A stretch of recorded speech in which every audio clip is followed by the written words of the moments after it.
যারা ইনুস সরকারের গত 10 মাসের সবচেয়ে বেশি বেনিফিশিয়ারি, তারাই দেখবেন প্রতিদিন বলছে যে এই সরকারের কোনো সফলতা নাই, সফলভাবে ইনুস ব্যর্থ হয়েছেন। এই কথাটা বারবার বলে, কন্টিনিউ মিছিল মিটিং করে হুমকি দিচ্ছে, শহরের ভিতরে কেওয়াস তৈরি করছে।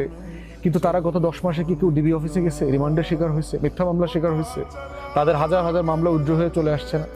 তাহলে এই যে সফলতাগুলো সে দেখতে পাচ্ছে না, আজকে আমি ঘুমানোর সময় কি চিন্তা করি যে আমাকে ডিবি এসে ধরে নিয়ে যাবে, ডিজিএফআই এনএসআই ধরে নিয়ে যাবে, আমাকে শুট করবে, এক্সট্রাজুডিশিয়াল কিলিংয়ের শিকার হব, আমাকে কি আমার পরিবারকে, আমাকে না পেলে পরিবারকে উঠায় নিয়ে যাবে, এই টেনশন তো আমাকে করতে হচ্ছে না। তাহলে একটা ট্রান্সফরমেশনের জায়গায় দেখতে হবে যে কারা কারা এই ডিসকোর্সকে হেল্প করছে বাংলাদেশের স্বার্থের বিপক্ষে।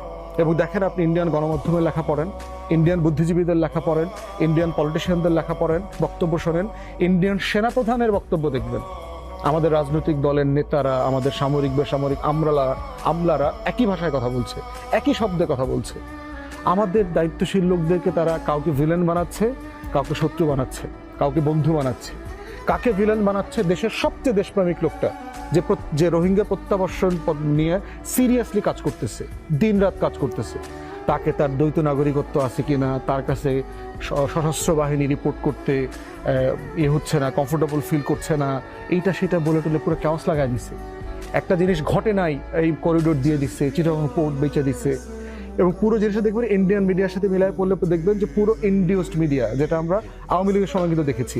তারা দ্বিতীয় যেটা চায়, যে কোনো মূল্যে আওয়ামী লীগ নির্বাসিত হোক, রাজনীতিতে পুনর্বাসিত হোক, 30টা সিট হোক, 50টা সিট হোক, এই ডিলের আলোচনা চলছে। বিভিন্ন রাজনৈতিক দলকে বিভিন্ন কোয়ার্টার থেকে এটা বোঝানো হচ্ছে যে আওয়ামী লীগ ছাড়া ভালো নির্বাচন হবে না, দেশে বিদেশে গ্রহণযোগ্য হবে না। তৃতীয় যেটা বোঝানো হচ্ছে, বলার চেষ্টা করা হচ্ছে, সেটা হচ্ছে নির্বাচিত সরকার ইমিডিয়েটলি না আসলে বিনিয়োগ আসবে না, রাষ্ট্রগুলো, দেশগুলো আপনার সম্পর্ক উন্নয়ন করছে না, এঙ্গেজ হচ্ছে না। আরে প্রফেসর ইউনূস তো ঘুরা দিশা পাইতেছে না, সারা দুনিয়াতে ঘোরার আমন্ত্রণ পাইতেছে, এখন জাপানে আছে, কদিন পরে ইংল্যান্ডে যাবে। তো কোন দেশ হচ্ছে না, তার সাথে কমিউনিকেশন করছে না? দিল্লি ছাড়া কার সাথে আমাদের সম্পর্ক খারাপ? তো এই দেখতে হবে যে আমি নির্বাচন চাই, কিন্তু যেই বিয়ের দাওয়াত আপনি আমাকে দিয়ে দিচ্ছেন, সেটা নিয়ে প্রত্যেক দিন, ভাই সকালে আসবো, 8টায় আসবো, 8:15 আসবো, কি খাওয়াবেন? যমুনার মাছ দিবেন, না গরু গোস্ত খাওয়াবেন, না হাঁসের গোস্ত খাওয়াবেন? এখনই বলেন, লিখিত বলেন, মুখে বললে হবে না। মানে আপনি তো একটা গিভেন জিনিসকে যখন প্রচণ্ড প্রেশার দিবেন, এটার কনসিকুয়েন্স কিন্তু আপনাকে বিয়ার করতে হবে। 75 পরবর্তী বাস্তবতাগুলো কিন্তু আমরা দেখছি, 72 থেকে 75-এও দেখছি, 79, 80, 81-তেও দেখছি। এই রিয়েলিটিগুলো কিন্তু আমরা এক্সপিরিয়েন্স করছি। এর ডিজাস্টারের দায় 24-এর গণ অভ্যুত্থান যদি ফেল করে, এর প্রত্যেকটার দায় সামরিক বেসামরিক আমলারা, রাজনীতিবিদদেরকে নিতে হবে।